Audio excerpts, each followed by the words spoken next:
Hello, my name's Donohue-Bromley and this is the Stop Starting campaign. I've already got one video out. It was the first video and it was a little bit wooden because I tried to use an auto cue and that doesn't really work for me. So what I've got here is my trusty telephone, and since the video was released, although there's only been about 40 people who've looked at it, I've had quite some amazing responses and also some conversations. So let's have a look what we've got here from the first video. There's two categories of comments. The first set of comments were all about how I look and how I sound and various things like that. So I had a thank you, and I've been nominated for the world's worst auto cue reader, which I proudly accept. Somebody said the music in the background was too loud.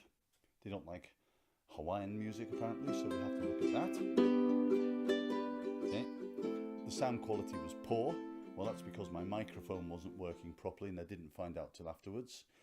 And I was told that the presentation of the video was something from 1999, and really I was kind of going for a 1939 public information video, so at least it was a bit more advanced than I thought it would be.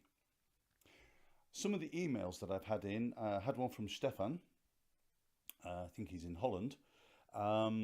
He said that in the first video I mentioned that freedom of choice is paramount, and he questioned that because if we were trying to get a law installed which stops people from starting to smoke, then we're infringing on their human rights. I think that's pretty much where he was coming from. Taking away the right to smoke if they want to. Well, yeah, okay, it could be looked at that way. I do understand where he's coming from. What I actually said to him was, though, there are lots of restrictions in our society. For example, we don't encourage people to drive too fast. So we say to them, hey, whoa, we're going to put speed limits on the road. Yes, it's your choice if you want to drive quickly, but actually you're putting other people's lives in danger and you're putting your own life in danger, and that we do not encourage. So laws are being passed about speeding and about dangerous drugs and about lighting fires in your garden in the summer if you're in the south of France, because you can burn the whole of France down, and Portugal for that matter. So laws are put there mostly to protect ourselves, at least the ones to do with what people do. So putting limitations on the way that people live their lives is quite a common thing, and why not say, let's only stop people from starting. Okay, Andy from the south of England. Andy says, can you make any money out of this? No. If somebody thinks of an idea of how I can make some money out of this, that'll go down really well. That'd be great.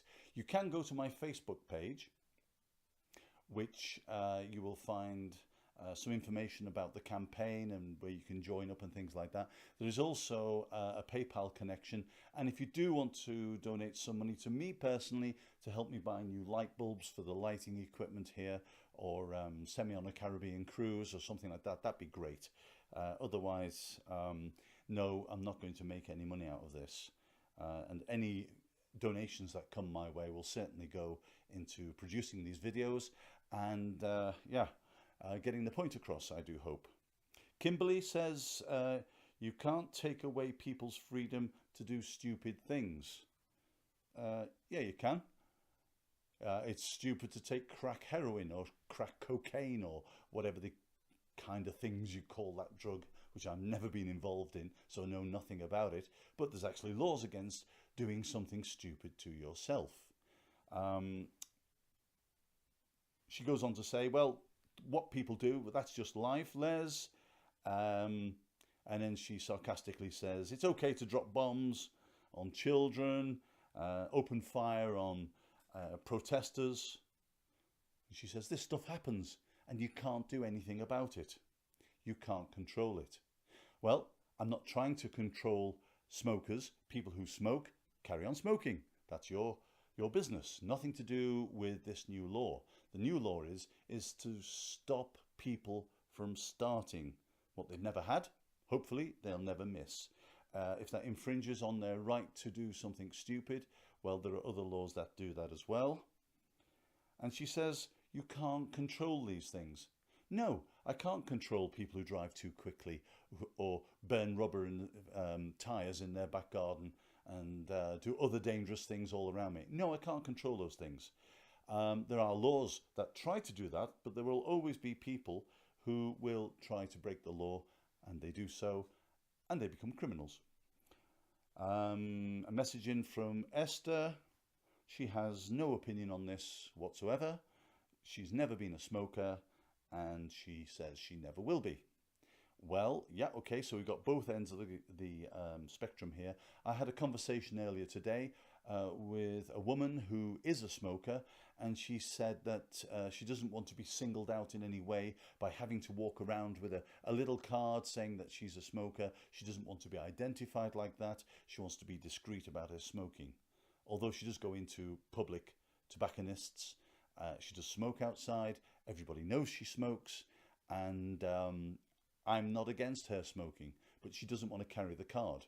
And when I tried to say, well, it's like going into the library, it's like getting a library card, and when you go into the library, you show your library card and you're allowed to take books away.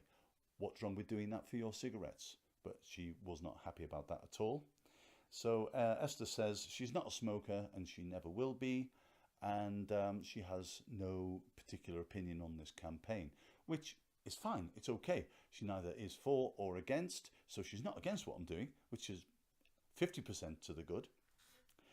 So please do keep your emails coming and your messages. You can go to the Facebook page, which is Stop Starting, with a capital S for both. Stop Starting. On Facebook page, drop me a line, leave a message, make a comment, or you can email me on stopstarting@gmx.com. My name's Les Donohue-Bromley, and this is the Stop Starting campaign.